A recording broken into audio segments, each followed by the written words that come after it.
Bonjour et bienvenue aujourd'hui sur Crypto Mo Nouvelles où nous décryptons l'actualité des crypto-monnaies. Alors aujourd'hui, on va parler de plusieurs sujets. On va parler de micro-stratégie, on va parler du Crédit Suisse, on va parler du Crédit Agricole, on va parler d'autres sujets. Donc, si pour ceux qui ne connaissent pas la chaîne, tous les jours, on décrypte l'actualité des nouvelles de la crypto. Donc, n'hésitez pas à vous abonner pour plus de contenu.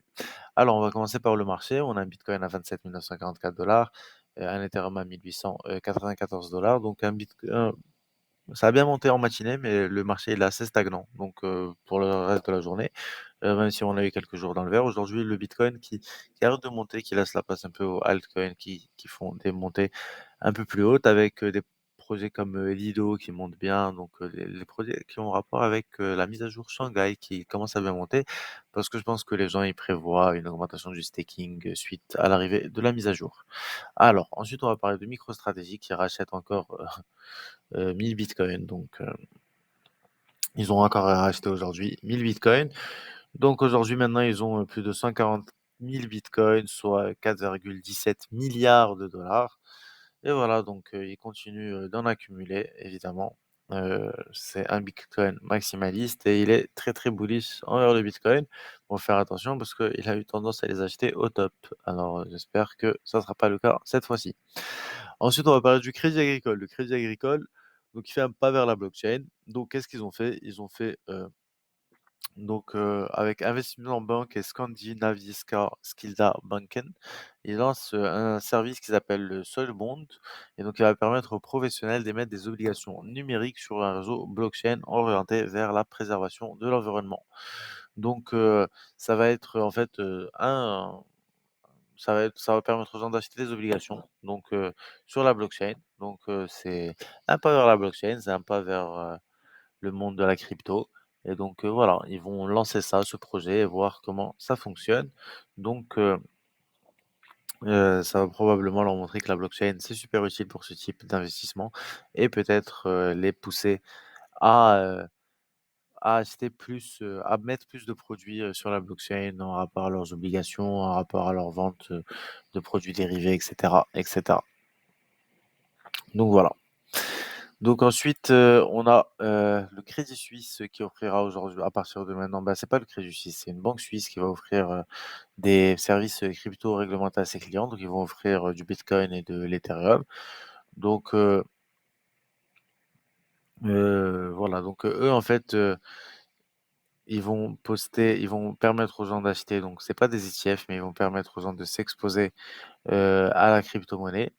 Donc en mettant une passerelle sécurisée, qui va leur permettre, d'acheter, des cryptos. Donc c'est une plateforme bancaire B2B tout en un permettant à plus de 15 banques partenaires d'élargir leur gamme de services d'actifs numériques réglementés à grande échelle et rapidement. Nous sommes heureux de permettre à PostFinance de fournir à ses clients des services d'actifs numériques de qualité institutionnelle. Nous engageons à stimuler en permanence l'innovation et les changements positifs pour le secteur et les clients. Donc dans cette, nouvelle, on nous montre l'intérêt constant donc des institutionnels pour le bitcoin et des crypto-monnaies. Du travail reste cependant à faire pour notre écosystème, en effet, alors que certaines banques font le grand plongeon et saluent la création de Satoshi Nakamoto, d'autres n'ont de cesse de vouloir lui tirer les oreilles. Donc voilà, donc ils vont faire un partenariat avec une plateforme donc qui va leur permettre, d'acheter du bitcoin et voilà, ils vont s'associer donc avec PostFinance et Signum donc pour offrir à des clients une gamme de services bancaires numériques. Donc ça, c'est très intéressant. Si les gens ils commencent à pouvoir acheter des bitcoins à travers leur banque, ben, on risque de voir une augmentation du prix des crypto-monnaies.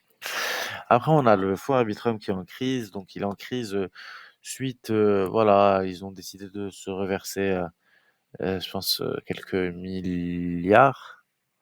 Donc mais ça, ils ont été 750 millions, de prendre le contrôle de 750 millions de tokens Arbitrum, donc c'est à peu près 1 milliard et ils ont voulu, ils ont fait passer le vote sous un DAO et les gens ils sont pas d'accord. Donc eux ils s'attendaient pas à ce que les gens, ils soient pas d'accord.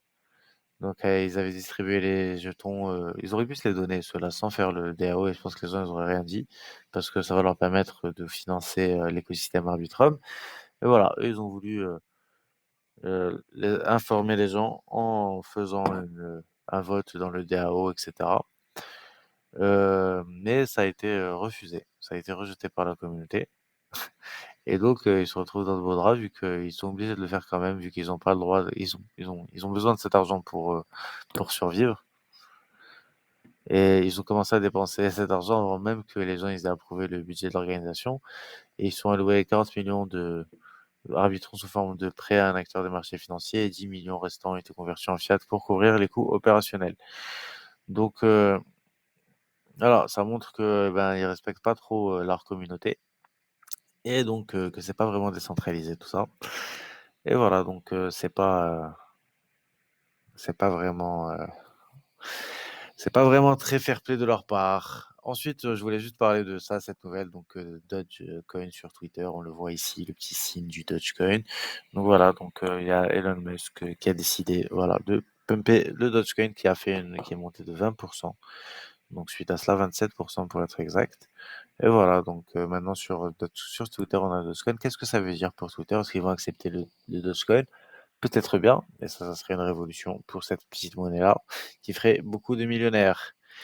Voilà, après on avait un FUD au courant de cette semaine autour de Sisi, comme quoi il avait été arrêté par Interpol. Il s'avère que tout ça c'est n'importe quoi.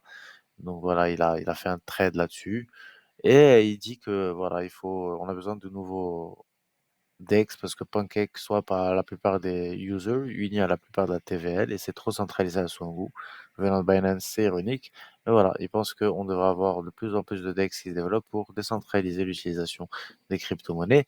Et d'ailleurs, ici, on peut voir, bon, PancakeSwap, ça monte pas beaucoup, mais ici, on peut voir que PancakeSwap, l'utilisation de PancakeSwap, elle monte énormément par rapport à toutes les autres crypto-monnaies. Ils sont en train de prendre le large. Et donc, d'ailleurs, ils ont fait, à partir de maintenant, vous pouvez faire des transactions sur Ethereum, sur PancakeSwap. Donc, ils risquent de prendre le lead sur plusieurs domaines avec PancakeSwap, qui a le plus de users dans le monde des échanges décentralisés.